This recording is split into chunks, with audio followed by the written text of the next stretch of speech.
Hi everyone. In today's video I'm going to highlight 6 of the greatest mistakes people make when doing their very best to speak correctly and clearly. Number 1. People seem to look at the way they write and to believe that that is the way they should also speak. This is not true. When we're writing formally, it's not the same as formal speech. One very good example of this is contractions, so words like I'm and can't. These are correct in speech. It's only when I'm writing a very formal letter, but I'll say I am not. Otherwise I'd say I'm not. And I might also say these people are not, rather than saying sorry, these people aren't. So this is clear definition. We use contractions for speaking and we don't use them for writing. So be careful to keep it the right way round. Mistake number 2. People often feel the need to clearly enunciate every single word. This makes it really hard to listen to. It's a little bit like relaxation music. Now, relaxation music sends you to sleep and is often in a very similar kind of rhythm. Whereas music like classical music like Mozart is very varied, and there'll be lots of different little sounds going on all the time that keep you alert and awake. And this is kind of how it should be with speech. So we vary our pitch, our pace, our intonation in order to create a nice kind of varied vocal impact. So for instance, if I were to give you a sentence like, I'm not very happy today. Notice how I emphasised not and how I emphasised happy. I didn't really give so much emphasis to I'm not very happy today. And I mean, that's just one example. You could give me any sentence and I'd be able to highlight for you the words that would be best suited to being emphasised. What we need to do here is make sure that we're really feeling. So when we connect emotionally with what we're saying, we tend to emphasise the correct words and leave those unimportant ones, because we can't emotionally connect with every single word. I can emotionally connect with the word not, for instance, and I can emotionally connect with the word happy, but I can't necessarily emotionally connect with I'm or very. And there are lots of examples we could use. If you give me any given sentence, I could then send over a little response highlighting which words I would choose to emphasise there. So go ahead, send those over in the comments box below. Number 3.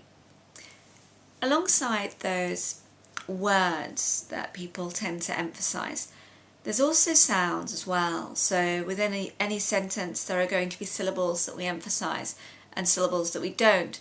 And there are also going to be words that we don't emphasise. So some very popular sounds which are overemphasised are a and the. So actually there are occasions when I want to say and it's not wrong. So for instance I would say a cup of tea. I wouldn't say a cup of tea. I'm only ever going to emphasise the sound A, the letter, the sound A, when I'm reciting the alphabet. Otherwise, clearly what happens is I say a cup of tea, and I might say an ice cream, and it becomes an. So those are the two options for this syllable. It's actually called an article. And the same goes with the. It's not always correct to say the, although it sounds nice. Sometimes we need to say the, and it depends on the first vowel of the following word. So for instance, I would say the flat and the apartment. So notice that apartment has a vowel, an A that begins that word, whereas flat has a consonant, the F. So it's the flat, the apartment. Following on from this, there is also the way in which we speak. So mistake number 4 is all about pace. And people tend to feel that speaking very slowly means that it's correct. but we have to be careful not to sound like a robot. So whilst it's nice to have a good, manageable pace, we don't want to overdo it in either direction. We don't want it to be too fast. And interestingly, speaking too fast is often connected with speaking incorrectly, with lacking clarity. But equally, speaking too slowly is going to send your audience to sleep, just as overemphasizing words does. So be careful with your pace.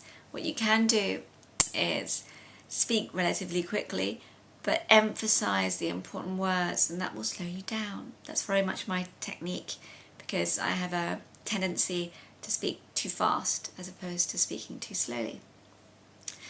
The next one, number 5, is all about volume, and often people speak very, very loudly in order to add to clarity. And I find this particularly amusing when someone speaks another language. I have my sister visiting, and I obviously live in France, and she lives in Chile, and she doesn't really speak much French. And we went to see some family in the Champagne region of France, and I was in the bathroom and I heard someone come into the house, and they were introduced to my sister Heidi, and they started speaking really loudly because they obviously thought that if they spoke really loudly she might understand better. But I think it just comes across as intimidating, so be careful with that. Number 6. Number 6 is perhaps for me the most important one. All these things I've just mentioned, the over-exaggeration, the shouting, the contractions, all these things. If we overthink how we speak, the voice is going to resonate in the head, and we don't necessarily sound very natural or very human. And what we want more than that is to have this emotional connection with the words I mentioned.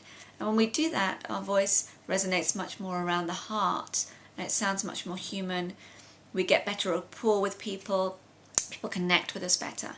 So it's really resonating your voice, your words, just really speaking from the heart. And I think when people say what they mean, that's what happens. When people are trying to be something they're not, when they're being false, or when they're overthinking, trying too hard to impress people, the voice tends to resonate more in the head and doesn't come across as so friendly. And what happens there is a lack of connection. And interestingly, a lot of people wouldn't be able to tell you what's going on. They might just come away and just say, oh, I didn't really trust that person, or I didn't really connect with them. And the reason they didn't connect with that person was because they weren't being themselves. So it really comes down to connecting emotionally with your words, saying what you mean, meaning what you say, and speaking from the heart. So those are my 6 greatest mistakes. Have a think about these and be aware of which ones you're doing, and then you can work towards correcting them through the rest of my videos. I'll see if I can put a couple of links up along this video as good examples of how to correct these 6 mistakes I've mentioned. So go away, have a go, and come back to me and post in the comments box below. I'm going to pause my competitions for a while, and if you would like me to start them again, please do request in the comments box below, and once I have 10 people underneath one video requesting, I shall start again. So for now, I'd like to say goodbye. Have a lovely week. Practice lots and lots, as this is key to success, and let me know how you're getting on.